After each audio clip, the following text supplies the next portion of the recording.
You're listening to We Deepen Media.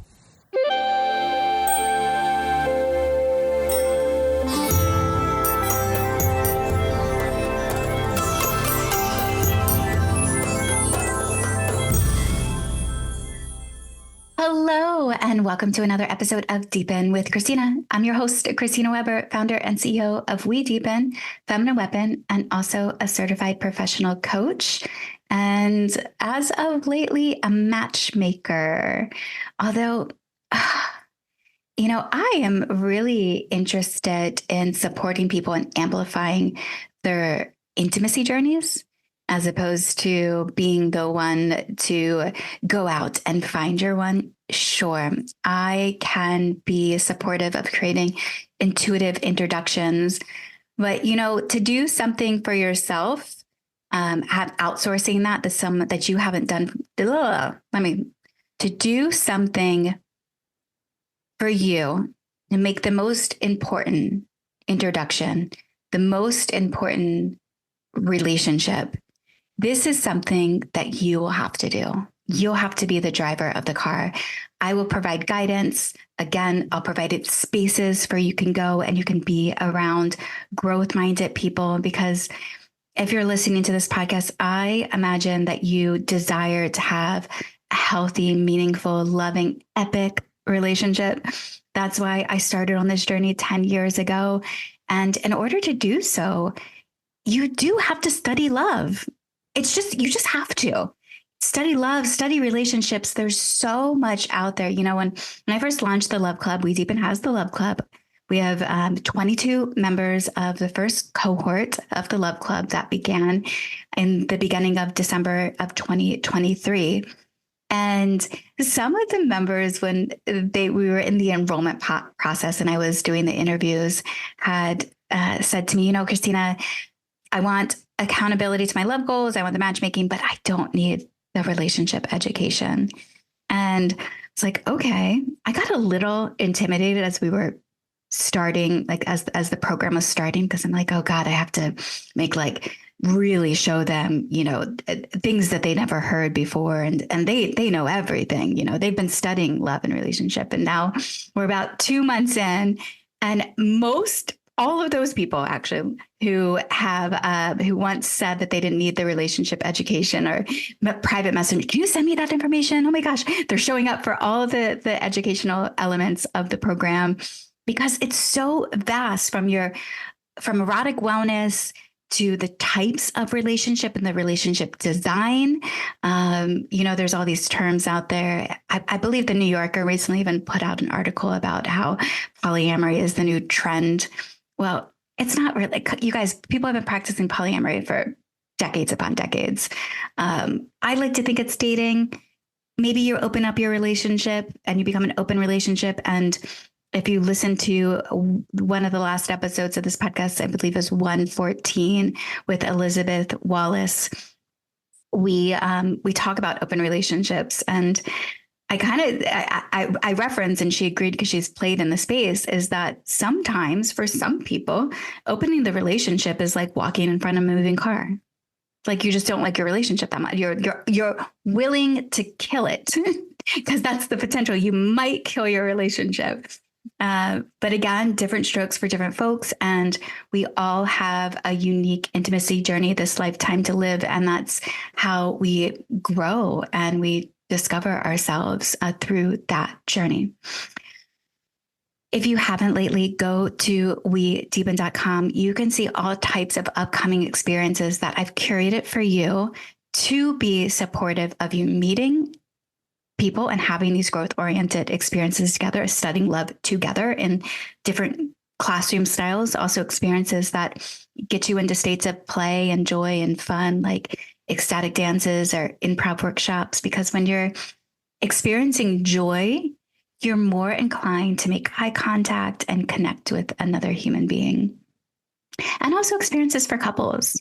I love more, like one of the things that I'm so excited about now, I have entered relationship a few months ago. It's with somebody who I dated for 9 months prior to that. And now I get to do all this relational work with him together. And it's so fun. I just sent him a link moments ago. And I'm like, book our human design reading together with this expert that I want to get to know her work. And doing that stuff on a Friday night, like with your partner, like, yes, like that's how we grow and enliven and feel connected to our significant others.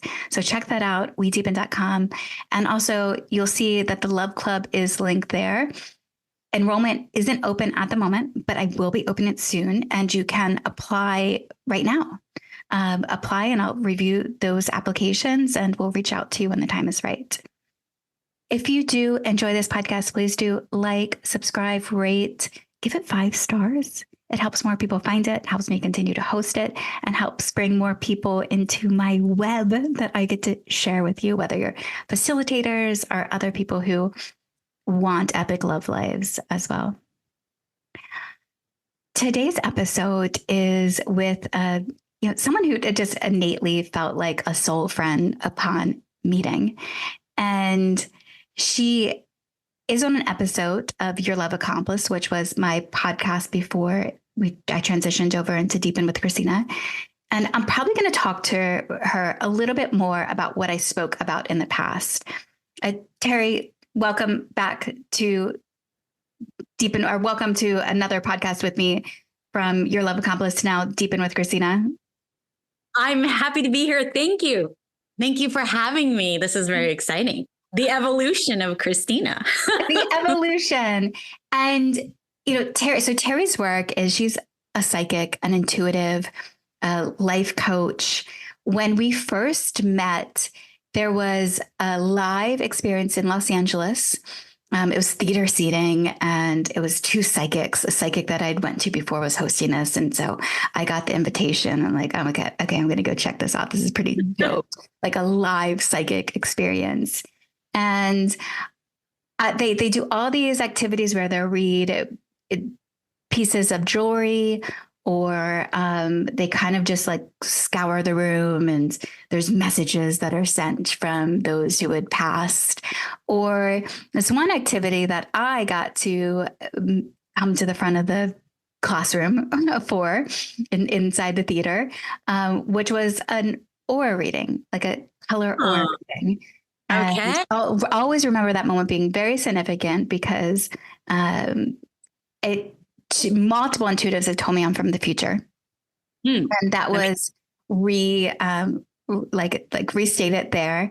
And then she had said, when it comes to relationships, it's like you just keep sweeping something under the rug. Like you're just not paying attention to what is you're sweeping under the rug. And I contemplated that for quite some time. And shortly after that, one of my mentors, Dr. Sarah Nazaratum, who is the author of the Emergent Love Model, and we were connecting by phone. And at the end, it said, Christina, I know you're not one of my clients, but if we were, and I want to be supportive of your love life, work on your boundaries. Like it's your boundaries that actually creates compatibility with another human being. But that first podcast that we recorded, Terrie, it was, I'm always conflicted around how much energy we give to other people to, here I am guiding people in their love lives, but like how much energy do we give to somebody telling us that, hey, in January, you're going to walk into like a room and it's really low lit and you're going to meet a guy and he's going to be wearing a white trench coat and you guys are going to have a deep conversation. I did have this happen to me once and I looked for years about like, where's the guy in the white trench coat? I have yet to meet him. Yeah. I would love to dive into that. And maybe also too, before we even jump, if you want to introduce a little bit more deeply about yourself and your work. Sure. I'm very happy to be talking about all of these things. So primarily what I do is I help spiritual empaths who have anxiety manage, balance, and regulate that so that they can move forward and make big decisions in their lives, because anxiety will stop you from pretty much doing anything, including and especially accessing your intuition. So if we're going to make any choices or decisions in our life about anything, relationship, finances, career, even decisions in health, we do need to take some sort of accountability and responsibility in ourselves, tap into our instinct and intuition. There's a difference between both of them. And if we're too anxious about an outcome or result, and we're not present in the now moment, our energy is scattered all over and it's outside of us, it's difficult for us to make the right choice and decision for ourselves. So I help people connect to their higher soul, which is that part of themselves, the divine part of themselves, to give themselves guidance so that they can make the right decisions and choices for themselves. But if there's too much anxiety going on, they can't open up, receive, listen, or hear the higher self, which is the part that's connected to the divine. So when you're talking about giving attention to psychics or shamans or mediums or anything like that, there's a fine line, very fine line between the information they give you and then the information you're being guided on individually as well. So just to sort of start off the topic, that's kind of how that works. So, yeah.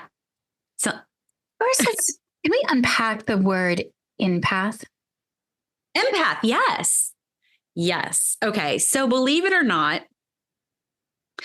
what an empath is an individual who can anticipate somebody else's needs at its most basic fundamental level. And oftentimes a human can become an empath based on their experiences in their current life, in their current incarnation, as they're mentally, emotionally, physically, socially, spiritually, financially developing through their caretakers. So being an empath, believe it or not, is a survival coping skill and mechanism to trauma. There's a lot to unpack there. Because yeah, I was thinking at first when you said it that, are we all empaths? Like, is that a goal to get to be an empath? But I'm hearing you say, it's like, it's actually not. We don't want to reach this society of empaths. That is true. You don't want everybody to be an empath unless you know how to regulate that empathy. And it takes a spiritual aspect and then what I call earthwork aspect. So you have the light work and the earthwork. Because people typically who are empaths have a higher sensitivity to energy. So in general, they are able to make discernments very easily, very effortlessly, based on energetic shifts and changes. Now, each human has an energetic field. So automatically, we're energetic beings.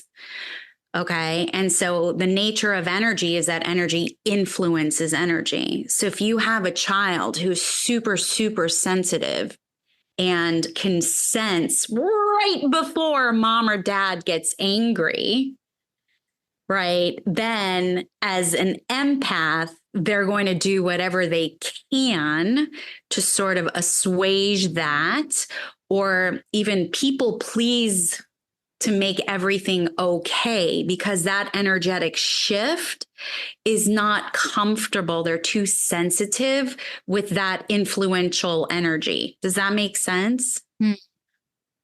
How would you, though, in that moment, differentiate somebody who's intuitive and knows that their parents are about to get upset, but maybe they're not an empath? Correct. So there's a difference, and it's really important to know this, that there's a difference between instinct and intuition. And every human has both. It's just the majority of the time when you're using instinct, there's a threat of some sort, mom or dad being angry. When you're using intuition, you're coming from a place of inner calm, peace, you're in the desert, you're relaxed, you're calm. So that's more intuition. Now, one isn't necessarily better than the other. It's just that they're used differently. Does that make sense? Or they're accessed, I should say, they're accessed differently. Because let's say, you're going out, it's late at night, you're a single woman maybe who doesn't know jujitsu and maybe can't protect themselves, right? You leave a bar and all of a sudden you hear, you feel, you sense whatever. You're like, don't go through that alley. That's an instinct because there is a threat of potential danger to the human Earth suit. Does that make sense? Yeah, so that's an instinct. It's, Charles Eisenstein. Do you know Charles Eisenstein? No, I'm not familiar. Charles Eisenstein on the podcast. He's a American philosopher and has written. He wrote the book Sacred Economics. Okay. Or Sacred Economics. Yeah. And he's also does a lot of like political speaking and highly resonate with his work. And in the podcast, he had said something. I had a co-host of that podcast, Aspen, who works with me at We Deepen, and she was asking about dropping. What tools can she access to be more in her heart, to operate more from that heart space? And he had shared, he's like, but there's no actual tools. There's no tools that you need. Information. He's like, you're gathering information. And through that information, the more information you gather, you will distill it then from, into the head down to the heart. And then you'll continue to distill it down into the gut. And then you instinctually move from that place. Mm-hmm. And that has resonated a lot too when I started working privately with clients, especially in like the matchmaking, intuitive introduction realm of things. And the more experiences that I would have with them, that's what we bring in a human design reader, and they have a session there. They do a session with the Boutly, and I sit in all these sessions more so I can gain greater information of who they are. And then as I'm out socializing the world or meeting more people, I can instinctually operate on their behalf. Yes. And so that's what I'm feeling, like the instinct. So it's sometimes it's like these terminologies. Yeah. It can be confusing because ultimately it's energy. It's just, how are you accessing the energy? Now, the thing is, when you're operating from the heart has the largest electromagnetic field of the body because it also has neurons in it. So it's got brain cells and cardio cells. And the heart center, if you want to call it the heart center, can actually emit up to 6 feet past the body. So that's why it's the largest electromagnetic field. So people will feel you before they see you, or they'll sense you before they see you. That's that extra sensory perception. Okay. So depending on there's frequency and then vibration, depending on where that all is going to be how you come across to somebody. Now, we're talking very intellectually here right now. So this is more of a brain kind of conversation. If you want to turn it into a heart conversation where it's more heart-centered, we're talking more emotion, which is energy and motion, versus thought or thinking. And tell me if I'm wrong about this, Christina, but when you're looking out there and you're out and about and you're possibly assessing, well, who might be a good match for someone else, there's a type of analysis that is going on. You know that the individual that you're trying to match likes certain things, has certain preferences. That's brain. That's all brain stuff. The stuff that you can't smell, touch, taste, hear, or feel, that's the heart. Because those are the energetic frequencies that are moving so fast and so high that the human brain cannot detect it. So it's not part of the brain. Mm-hmm. Does that make sense? Mm-hmm.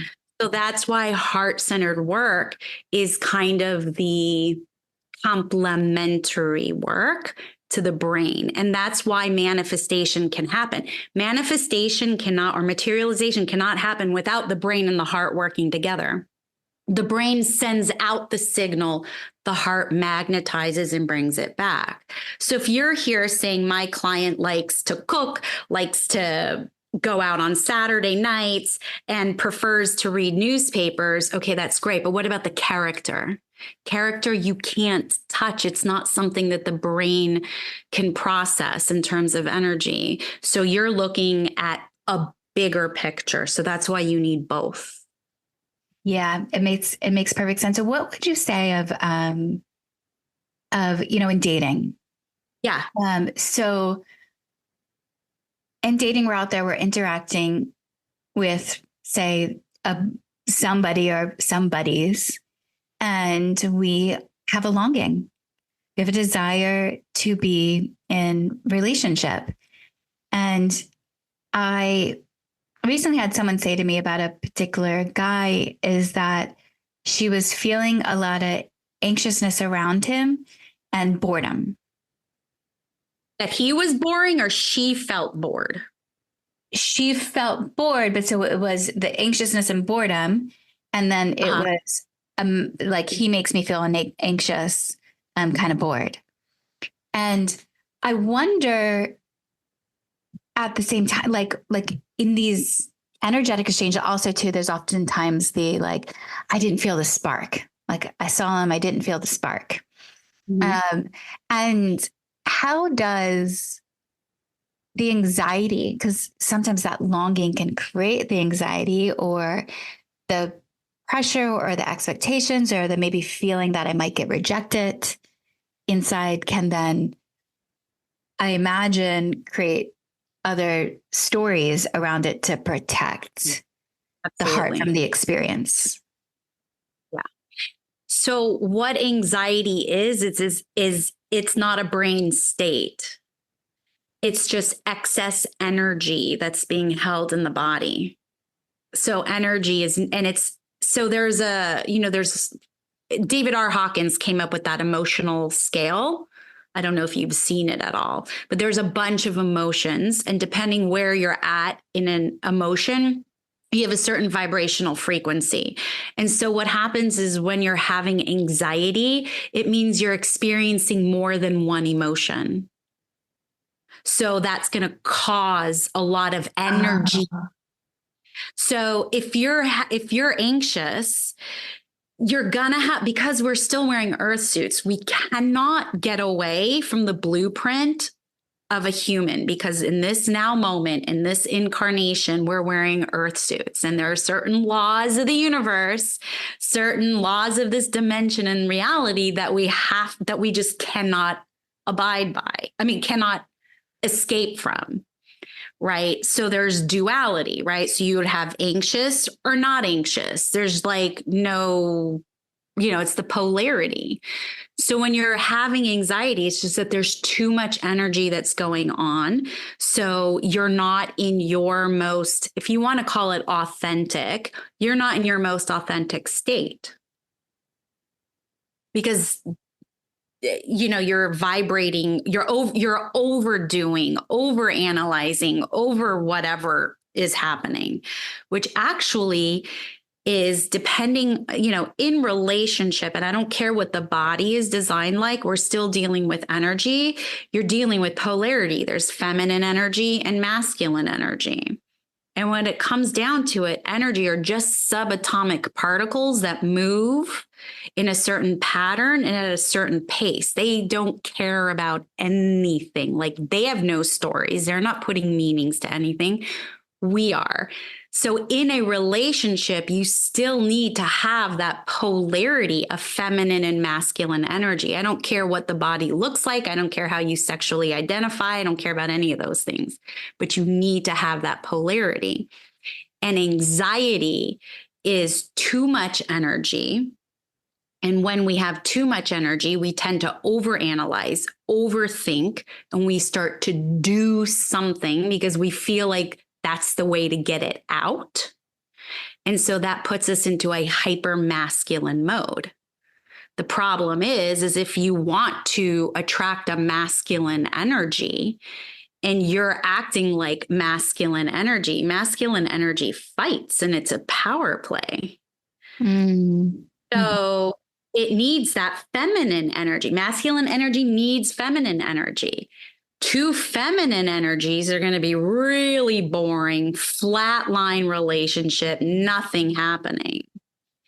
So to get out, you can use the body, the human earth suit, to help expel and get rid of this over energized emotions, all of these vibrational frequencies, and then you can get to neutral. So in my professional opinion, your only job is to get to neutral, because then you have a new platform for which you want to create or manifest or bring in, draw in, or whatever, if that makes sense. Yeah. So, it's interesting because of two things. It's like to accessing. So if you're a woman and if you're a man and you're listening and you're like, oh, I'm not a man, still riddle with me this. energy, yeah. If you're a woman, you're feeling a sense of anxiousness in the presence of a man, I would like get curious of that. And I think one of the boldest things to do is invite him into it. Absolutely. Because that's the veil that you'll lift away. And so that what that could look like is, I notice every time that we hang out, I feel a little bit anxious around you. There's all of these emotions and feelings, and I'm curious to discover where they're coming from. Do you have any insights on maybe why I might be feeling this way around you? And that then invites him to be a partner with it. And you essentially have transmuted it, even just getting it out there, you'll have transmuted in that moment, because you're not then carrying it alone. You're inviting the conversation open up. And I would say that vulnerability, that level of vulnerability to even tell him about it, is accessing a level of is a feminine quality. And I will say is like that as a man, it doesn't mean that you shouldn't do this. Like, you should do this too. But this is where the real deepening happens. And as you're out there dating in the world, like, you're most likely meeting another person who also really wants a relationship as well. They really want to feel that too. And dating is not like, sure, we can say there's songs about love being a battlefield, but in those early stages that you're just meeting somebody, like, you can transmute the energy so much. And also then when you're saying of like the feminine and masculine, and let's just specifically go man and woman meeting up for the first time. And there's this sense of, joy that you bring, if we actually, we'll go back to feminine masculine, like the masculine is like this, like pillar, like this strength that's there in the experience. And you come in and you're like, free and light and joyous, and open. And so in the acknowledgement of the anxiety, if you can't get to those free, open, inviting space, because I love how you just said, if you're going to stick in that anxiety, you're sticking in the masculine, and you're definitely not going to be radiated and exciting and joyous. And it's going to be an awkward experience. And maybe it might lead to a feeling of boredom or tiredness and sadness, because you're just like, ugh. Yeah. Well, I mean, you have to, I think when it comes down to it, you have to, I always tell my clients, know thyself. Know you. What are your needs and wants? Right? So if you know you want to be with a masculine energy, and you know that you have certain behaviors and tendencies that are masculine, they're not going to blend together. Now, the thing is, right now, I am talking very black and white, right? Because in the courting process or the dating process is probably where it will be more one way versus the other way. Once you get into relationship, there's going to be more feminine and energy, ups and downs exchanges, right? So, at the beginning, it's like, it's really when you're choosing a partner, it's understanding, well, I know personally, I like, and I'm talking about Terrie, me, I'm heterosexual, so, and I'm monogamous. So I date one man at a time. I like when he says to me, hey, Terrie, I want to take you out on Friday night. Let's go have tacos. I'm like, I love that because you're telling me so much information, because you were talking about information. You're giving me so much information in just that one short sentence that my nervous system can relax. Because one of the things, you hit it so strongly on the head. When you have anxiety, information is like medication. Right?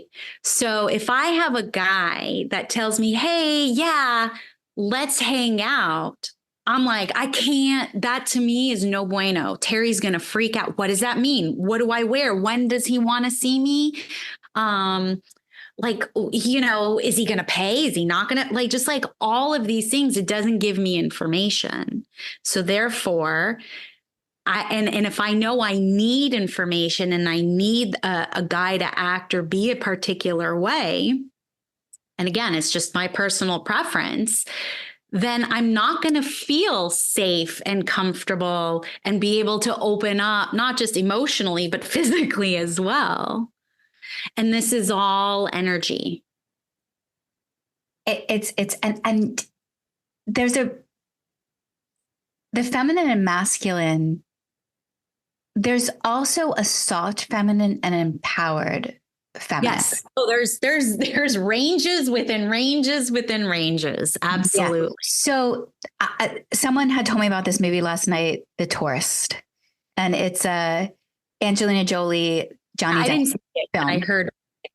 There's a scene in the film specifically, and I'm going to go back. I'm going to watch the whole movie, but there's a scene that somebody had told me about. And in the scene, Angelina Jolie is on a train, and she is walking through the train and she sees Johnny Depp. She sits down in front of him and starts a conversation with him. And eventually is like, you're going to take me to dinner. And she schools him in how to ask her to dinner. And essentially, like, you see this, this grown man get like weak in his knees for her as she is directing and telling him what she wants. And there's something so empowering about watching that. Now, in my personal relationship, and I know you do compatibility readings from seeing photos, and I'd love for you to be able to share your magic and talent, and also to experience it too in my new relationship. So we're going to read that. But in our dynamic, we practice a female-led relationship, which means that I tell him what I want, and he aims to give it to me. He does. And I don't use any please or thank you at all. I'm just very direct. And maybe it's my Aries. There's so much Aries in my chart. So my dominant, fiery self is like, oh, I love this.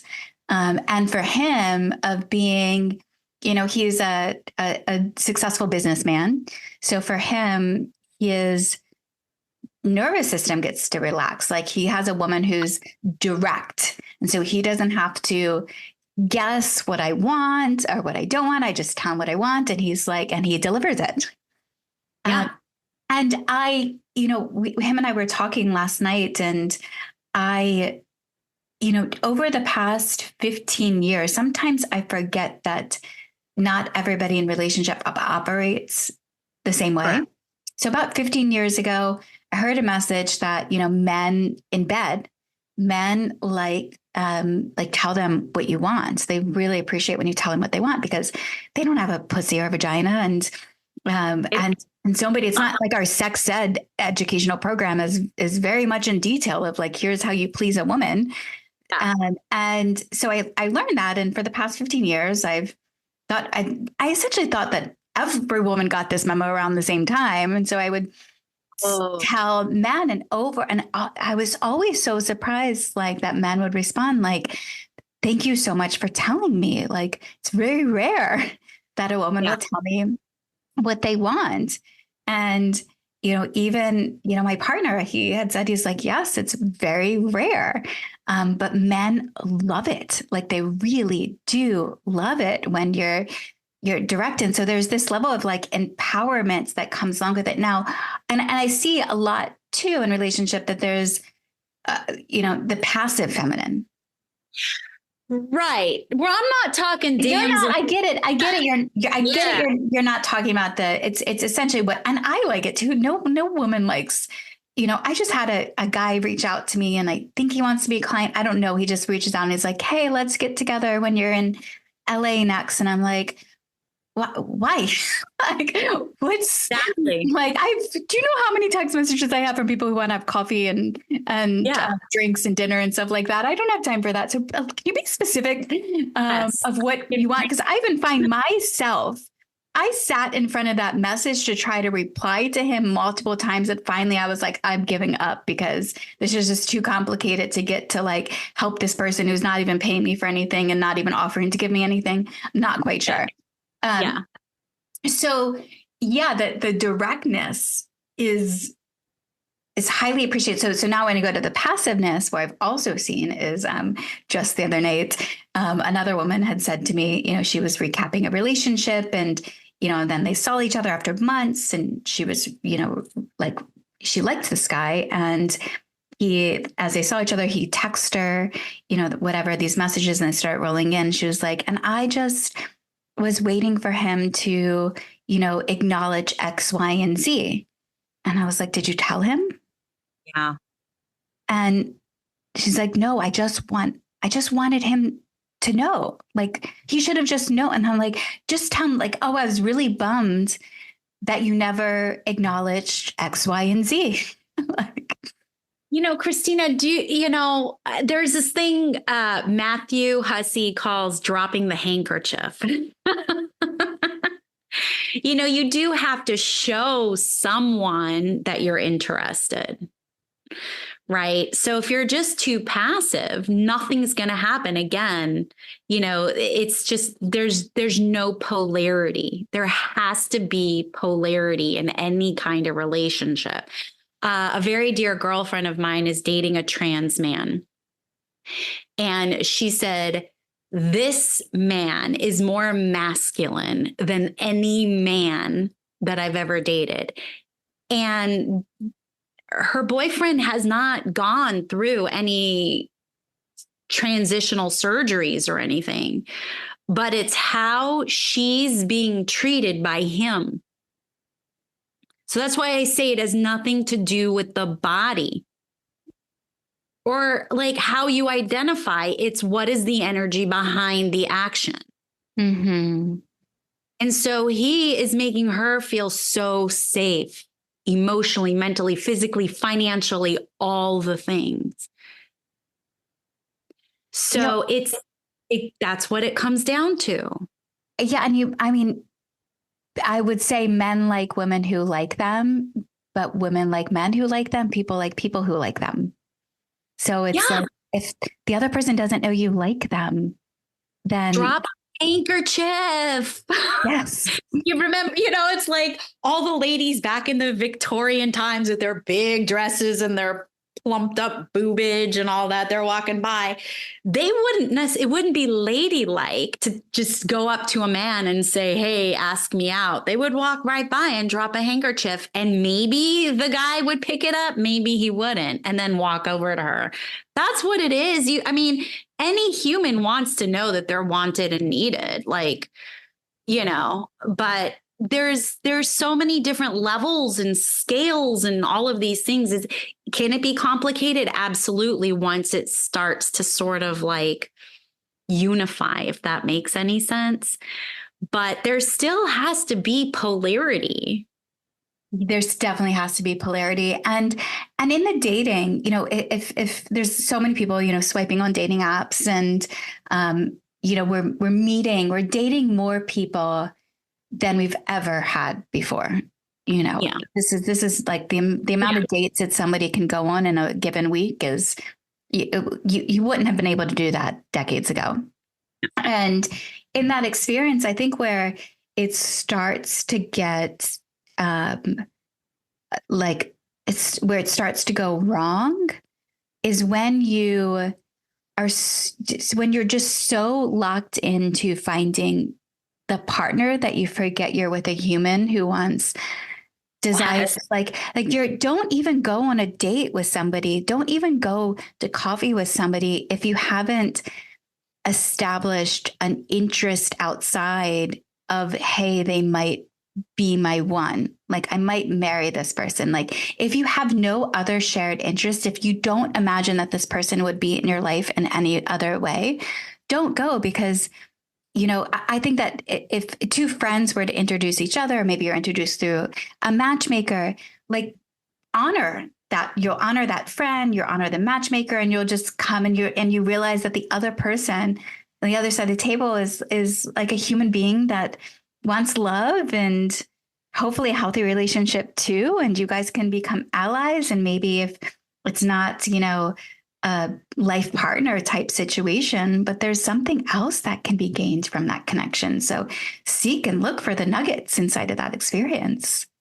1,000%. And I always tell people to get very clear on their needs and wants in a relationship. Don't worry about the person at the beginning. You don't worry about the person. So you have basically, let's say, a movie, right? And in that movie is the metaphor for your relationship. What do you want in your relationship? Fun, adventure, loyalty, whatever you're looking for, right?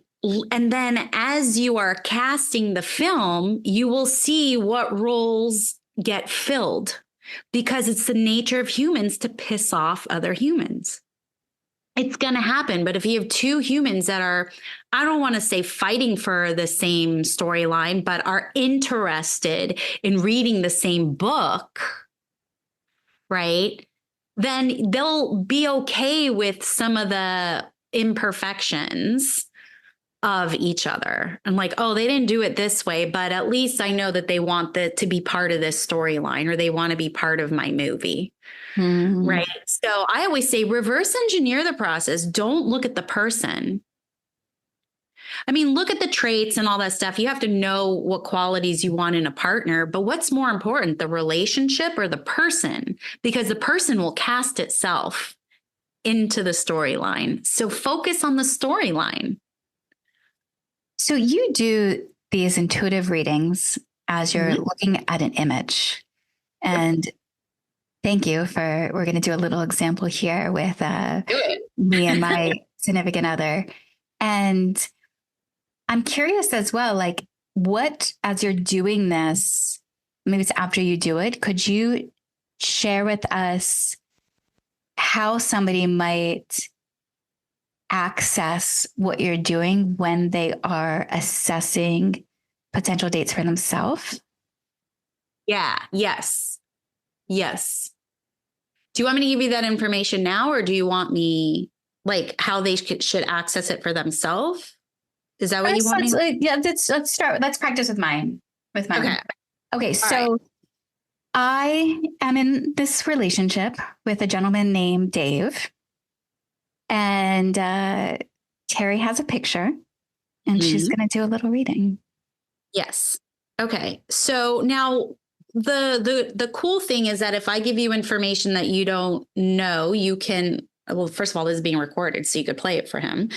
Or you could always ask him too, because we don't know everything about our partners. They get revealed and we discover them as we move on. So the first thing that I do want to say is that With Dave, the first thing that comes across.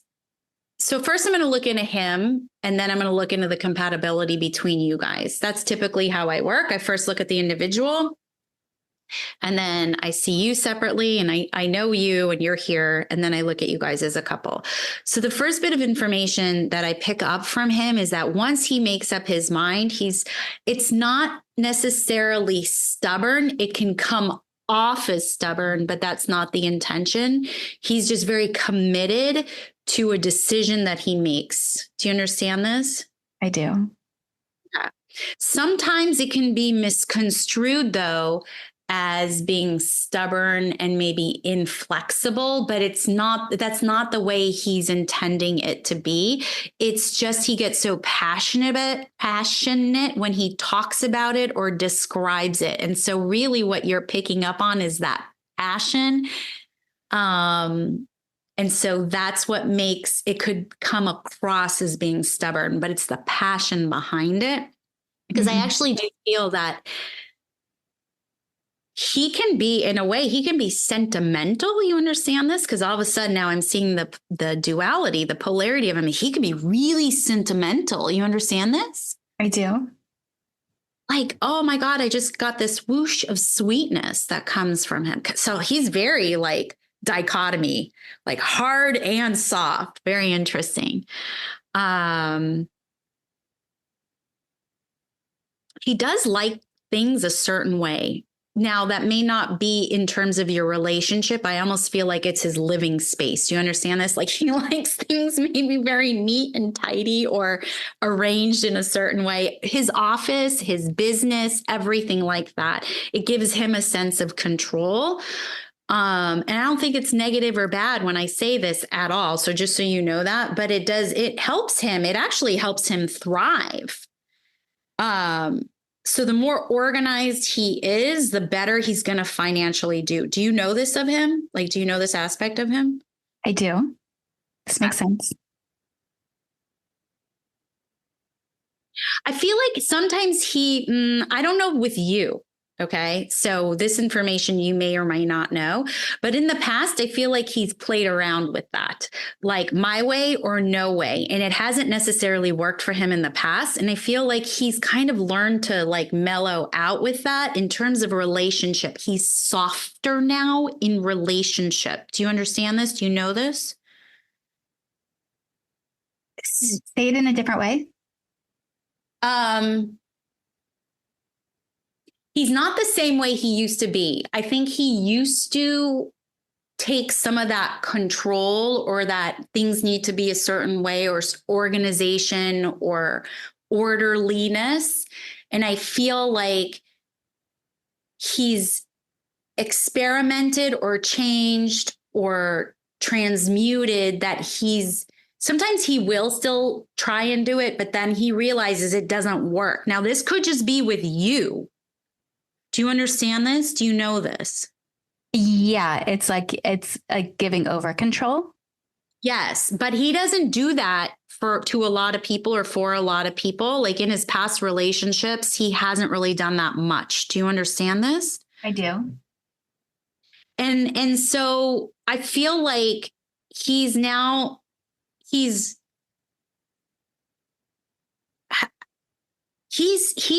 okay. So when I say this, I don't want you to take it negatively. And it's because it's not, because I love it, because I feel like it's him learning more about himself. And remember, I said, know thyself. That's like the biggest gift any human can give another human, is knowing how well they are.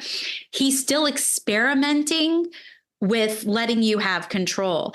Now, you may not know this. Like you may think from your perspective, oh, I've got it. And you do. He's allowing you to do that. He wants it. He needs it. But there's still a part of him that's like, I don't know if I can maintain this or keep this up. But he's being open about it continuing. Yes. To me, that's an experiment. And I love that because he's giving himself that's a very heart-centered act, very loving act, in my opinion, because he's still wanting to learn about himself. So even though he's giving you the control, he's learning about himself by doing that. So you might think, yay, I'm having the control, and you're probably learning your own thing. But it's a very loving act on his end, because he's still sort of scared. He may not admit this. He's still like, oh my God, this is happening. I don't know. But he's like, I'm going to let it continue to happen. So I like that he's not stopping it, even though sometimes he gets a little scared. Do you know sense? I do. This? All right. So now his sense of humor is snarky. Do you understand this? Bratty. I feel like it's more snarky. You might define it as bratty because it's really intelligent and it's pokey, but it's very playful. Like, yes. I don't feel his intention is really like, this is where it's so interesting how humans have different definitions, because you deem it bratty, I deem it snarky. But it's playful, it's fun. I do feel sometimes he crosses the line and he may not know when it might hurt you. Do you understand this?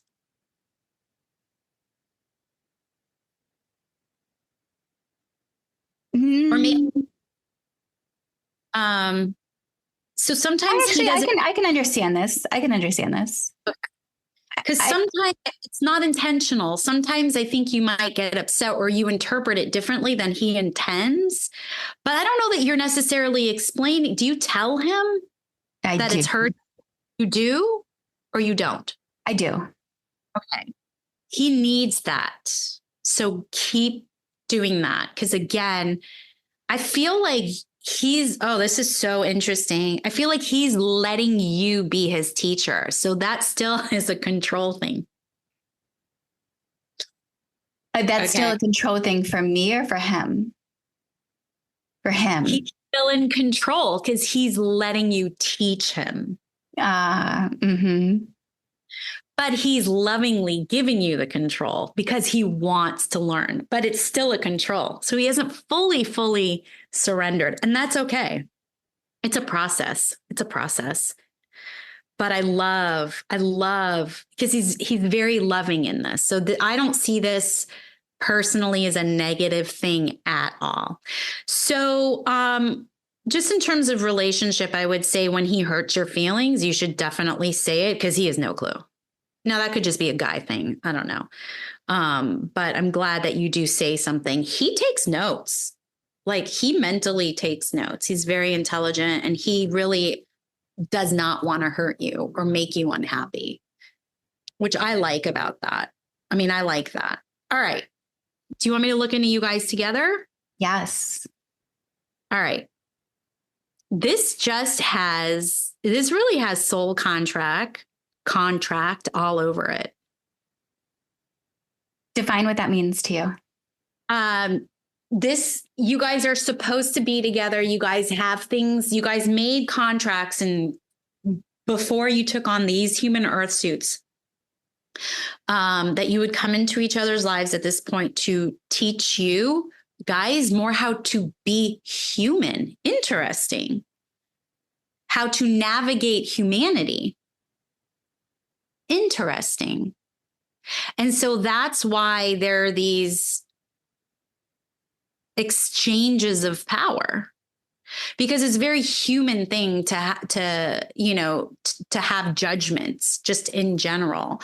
So it's like you guys said, okay, when we take on the human earth suits in these particular lifetimes at these times, we're going to teach each other how to navigate all of these judgments, whether you're having your own judgments, he's having his own, or judgments together, just navigating, this experience together. There's so much fun. There's so much play. I like this relationship. I'm not getting very much information as to how long it's going to last. If it's, if he's the one or you're the one, I'm not getting that. And that's okay, because I don't think you're supposed to know that yet. Because from you, he's a teacher for you too. He's teaching you how to step into your divine feminine power as well. So I don't have, I don't want to tell you something just because you want to hear it, or if you want to hear it. I don't operate that way. I don't see this in the near future. My definition of near is like within the next 6 months. I would be surprised if you guys are not together in the next 6 months. That would surprise me. So for me in the near future, I feel like you guys are still together. I do think there's more levels of practice that need to go on with you guys. What's this about? Yeah, I'm trying to, because I'm getting information about separations, but it's not like relationship separation. It almost feels like location separations. Does he have to go somewhere for a certain amount of time, for like a month or two or a chunk of time, where you guys may not be living in the same place around the same time? Do you know if this is coming up? Well, there is travel in his schedule. He travels a lot. Okay. So I kind of feel like that's another level of navigation you guys have to learn, is more not being in the same place at the same time. That's what it feels like, is like another level or layer to the relationship that needs to sort of learn. But I don't feel, it just feels like the uncertainty. Oh, but I think the uncertainty is coming from him more than you. Hold on. I feel like you're fine with it. I mean, maybe not like joyous and gleeful, like, I don't care that you're not here, but I think he has a harder time not being as close to you, like situationally. And I think the uncertainty for him, he might need to navigate that and might get some anxiety from it. I think he thinks he's okay with it, but when it comes down to it, I think he won't be okay with it. It's almost like an experiential thing. Won't know until he knows, but I feel like you can manage it okay. That'll be interesting. If that hasn't come up yet, just kind of, I don't see that as like a detriment to the relationship, though. I just see it as an opportunity for him to be, to learn how to deal with the uncertainty of not having you there all the time, or knowing that you're there all the time. I mean, yeah, you can do the FaceTime and yeah, you can text and all that, but being in the physical proximity, I think that's interesting. So fascinating. Thank you. You'll have to let me know, like keep me posted with any and all that. I definitely will. And I love how you presented this reading, because, I did have somebody in April. We when you said the separation, I was like, oh, that's interesting. We did date for 9 months, and then we took space for a few months and then came back together in relationship. And when I said date, it's like I was dating other people. He was dating other people. During that time, in the early dating phase, I did receive an intuitive reading by written word. She had said, send me a question. I'll give you a response. And in her writing her writing to me to answer the question, she had said she ultimately, came to the conclusion. What I really took from it is she said that she didn't see the us intertwining, and that somebody new was going to come into my life in January, which we're in January of 2024, or at the latest March of 2024. And that prior to that, there was going to be moments where she said, draw the line in the sand, where essentially I'm like putting my boundaries up multiple times. And then once I, clear that and move forward, then it'll make space for this other person to enter. Now, as New Year's was coming, actually on like New Year's night, and like the day this past, just weeks ago, I felt a little like, around like the reading and everything, like, oh my God, doing the right thing? Was I supposed to like end this because this new person was going to show up? But like, I really love him and I want to be in this. And I did share with him that experience because I was like, hey, this is like happening for me. And he was like, well, he's like, I'm changing so much right now. He's like, I actually think that new person can be me, is me. And it was so endearing and so sweet to hear him say that. But I'm so glad, first off, that I put it out there and I didn't hold on to it myself. And I got to, unpack it with him directly. And, yes. But if I didn't, and just for prior, months before, I was holding on to that and feeling something around that. So how do we, as we, don't want to like knock all psychics out of the, right, out of the field. But how do we interpret that information, or also know what's really for us and what might not be for us? Again, with like the guy in the white trench coat that I'm going to meet at a dinner party who never came along. Yeah. So first of all, I'm one of these suckers. I don't want to say suckers, but I'm a person who definitely believes people can change and will give people the benefit of the doubt. So oftentimes when I'm doing the reading and I say someone new can be coming in, I do my best to say, now it could be the same person who's made change. So they're just different. So it's showing up that you're with someone new. So first of all, a new person doesn't necessarily literally mean a new person. I also think that it's really important for the sitter, which is the person receiving the information, only take information that resonates with them. If something doesn't feel right, they have to trust that information. So if when you were getting that reading from that person, you're like, I don't like that, that doesn't feel right to me, I wouldn't hold on to that information. So you as the sitter have a responsibility in how you're going to interpret and receive that information, because putting so much faith and so much, I don't know what the word is, but like it could be attention, it could be energy on another human being is not the right thing to do either, because we're human. Like I'm human, I can make mistakes. What I'm doing is I'm interpreting data and information. For me, it works in metaphors.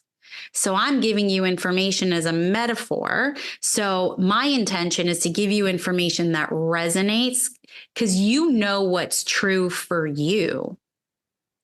And energy influences energy, and energy either attracts or repels. There's no in between. So, that's the first thing, is like the reader, the sitter could be interpreting the information incorrectly. The sitter could be holding on to something that they shouldn't put that much faith and trust into another human being. And the human, when they're giving the information, they may be saying it in a way that doesn't resonate with the person. So that information may not be right.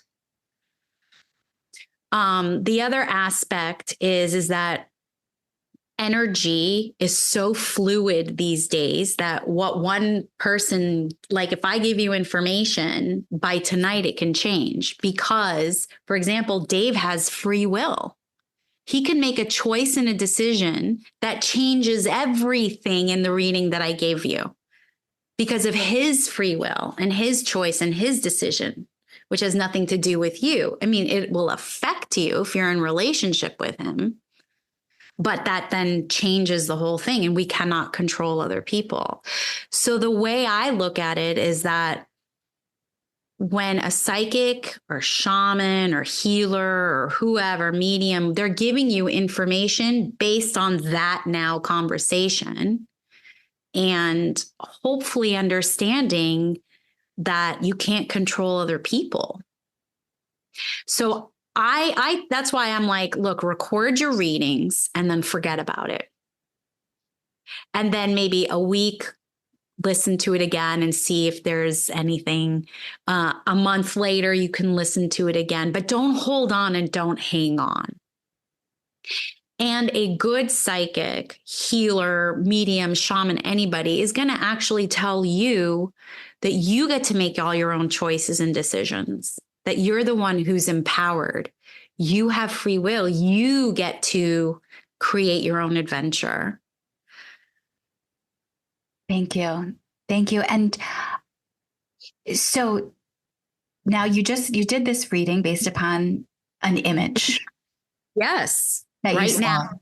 Yeah. How could, and obviously you have a backstory that we didn't get into on this episode of how you've developed these powers and where they come from. But if you were to share with somebody as they were assessing right partners for them, how could they tap into this sort of energetic that you just, magically gave us for my relationship as an example? Like what? Okay. So the easiest, quickest, fastest way that I can share with you is to, again, it's information about knowing thyself, but how do you communicate or learn best? So for example, some people do better when they hear information, they can retain it. Some people, when they see information, they can retain it. Personally, I'm a very kinesthetic person, so I feel more. When you know which of your senses, your 5 senses, is heightened, then you can start sort of practicing. It's like a muscle, right? So you build up the muscle every time you go to the gym, you practice, you build up the muscle. You can ask your spirit guides, you can do intuitive exercises that I would say based on your strength of learning and communicating. So that's one way. So you could say, okay, like so if let's say I'm out on a date with Jim, right? And maybe I'm not feeling right or something doesn't feel right. Maybe you're just a very sensitive person. Then you might be sensing information, right? But what if you have a visual picture of like, why am I getting this picture of him cheating on somebody else? That could be information that you're receiving from his energy field, and it's showing up like through it's called clairvoyance. Maybe you might hear something like, I just heard that this guy's a truck driver, but he told me he's a lawyer. Like, wait, what? So that, again, gives you some information that you can investigate.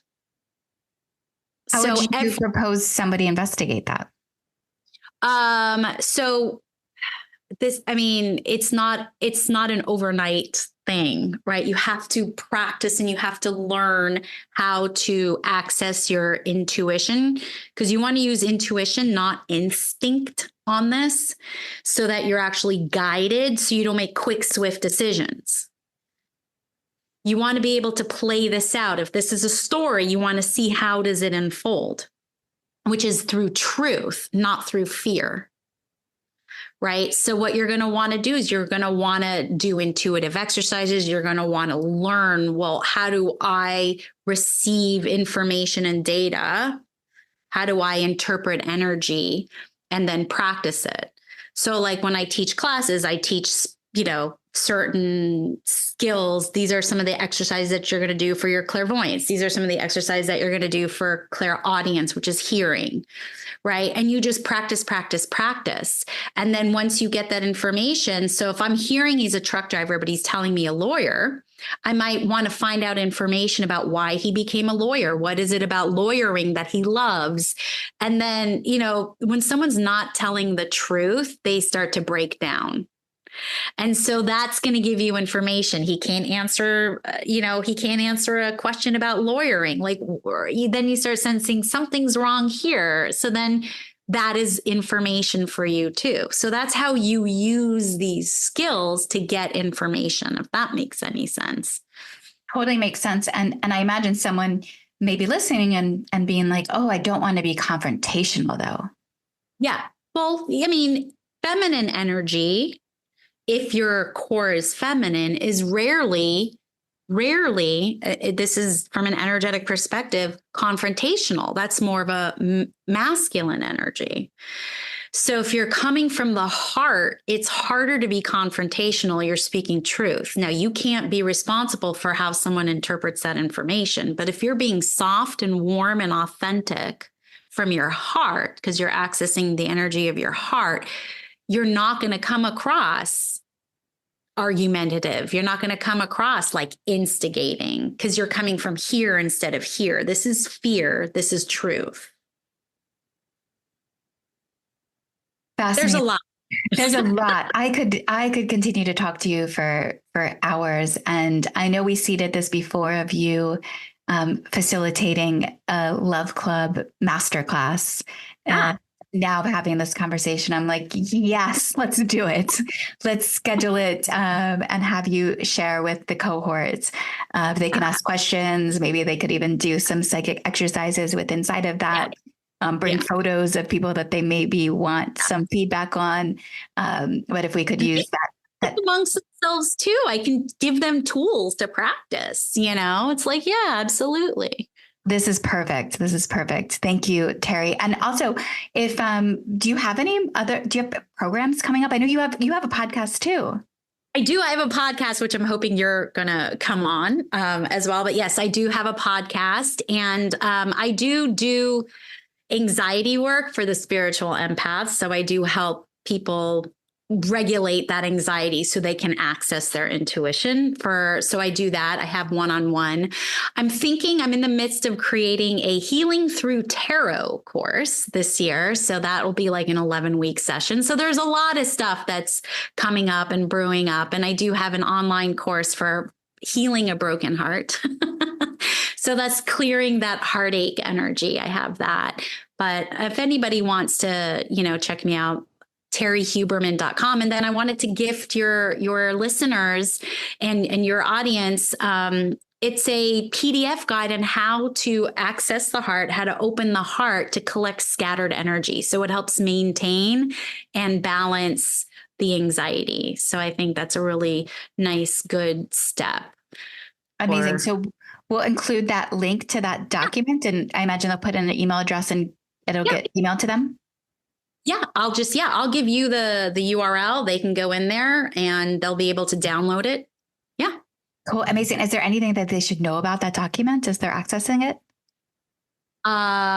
It's a PDF. So maybe you need to have Acrobat.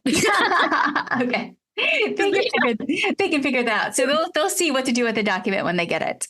Yes, it's a 3-step process for how to open up your heart, to collect your energy. So we're not spewing it out there, so that it'll help us, begin that process of making really good decisions for ourselves and calming the nervous system. Yeah. Amazing. You're such a magician. I know we went to the Magic Castle once together. And I feel your magic and your deep love of humanity. And you're a true guide for us in this strange, chaotic era that we're living in right now. It is. That's all we can do is the best just figuring out how to human the best way we can right now. Yeah, totally. Thank you, Terrie. Thank you, everyone. You're welcome. Thank you, everyone, for listening to another episode of Deepen with Christina. If you did enjoy this podcast, again, please rate, give it 5 stars, please. It helps more people find it, helps me continue to host it. And, I love connecting with you in this way, but what I love even more is being together in person, exchanging messages within the WhatsApp groups about events to gather at. So go ahead and join us there and check that calendar out. And I hope to see you in real life. Okay, bye for now.